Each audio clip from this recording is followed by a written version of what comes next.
12వ తేదీ సెప్టెంబర్ నెల 2025వ సంవత్సరం. ఈ రోజు దేవుని వాగ్దానము. సామెతలు 11వ అధ్యాయము 30వ వచనము. నీతిమంతులు ఇచ్చు ఫలము జీవవృక్షము, జ్ఞానము గలవారు ఇతరులను రక్షించుదురు. సహోదరి సహోదరులారా, నీతిమంతుల యొక్క జీవితము ఇతరులకు ఆశీర్వాదకరంగా ఉంటుంది. వృక్షము అంటే చెట్టు ఇతరులకు నీడని ఇస్తుంది, ఫలాలను ఇస్తుంది. దాని వలన వచ్చే మేలులను ఇతరులు పొందుకోగలుగుతారు. అలాగే ప్రభువుని ఎవరైతే ఆశ్రయిస్తూ నీతివంతమైన పరిశుద్ధమైన జీవితాన్ని జీవిస్తారో వారు ఆశీర్వదింపబడటమే కాదు, ఇతరులకు కూడా వారు ఆశీర్వాదకరంగా ఉంటారు. వారి మాటల చేత క్రియల చేత ఇతరులను ఆత్మీయముగా బలపరుస్తారు. కృంగుదలలో ఉన్న వారిని ఆదరిస్తారు. వారి మాటల ద్వారా ప్రోత్సహిస్తూ ఉంటారు. జ్ఞానము గలవారు వారు రక్షణ పొందడమే కాదు, ఇతరులను కూడా రక్షిస్తారు. పాపము వలన వచ్చు జీతము మరణము. అంటే సాధారణంగా అందరూ పొందే మరణం కాదు. మనందరికీ తెలుసు, ప్రతి వ్యక్తియు ఒకరోజు మరణించాల్సిందే అని.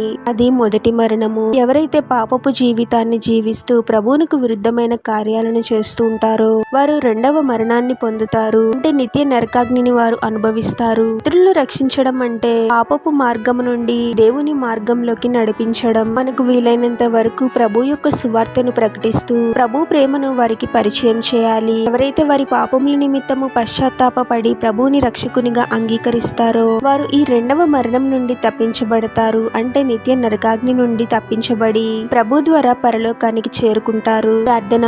పరిశుద్ధుడవగు ప్రభువా, మీ పరిశుద్ధమైన నామమునకు తరతరములు యుగయుగములు మహిమ కలుగును గాక.